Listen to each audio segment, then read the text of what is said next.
بسم اللہ الرحمن الرحیم۔ السلام علیکم ناظرین۔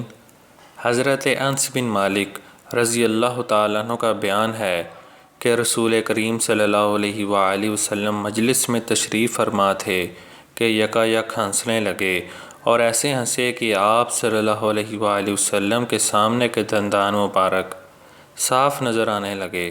حاضرین مجلس میں سے حضرت عمر رضی اللہ تعالیٰ عنہ نے آپ صلی اللہ علیہ وآلہ وسلم سے پوچھا، یا رسول اللہ صلی اللہ علیہ وآلہ وسلم، میرے ماں باپ آپ صلی اللہ علیہ وآلہ وسلم پر قربان۔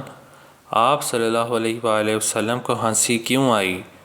فرمایا، میری امت کے دو آدمی اللہ رب العزت کے حضور بڑی عاجزی کے ساتھ پیش ہوئے۔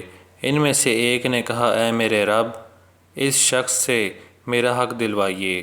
خدا نے اس کو جواب دیا، تم اپنے بھائی سے اپنا حق وصول کرنے کے لیے اس کے ساتھ کیا کرو گے؟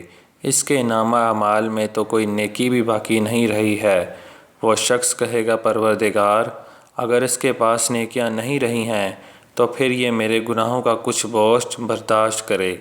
یہ کہتے رسول اللہ صلی اللہ علیہ وآلہ وسلم کی دونوں آنکھیں برس پڑیں اور آپ صلی اللہ علیہ وآلہ وسلم بے اختیار رونے لگے۔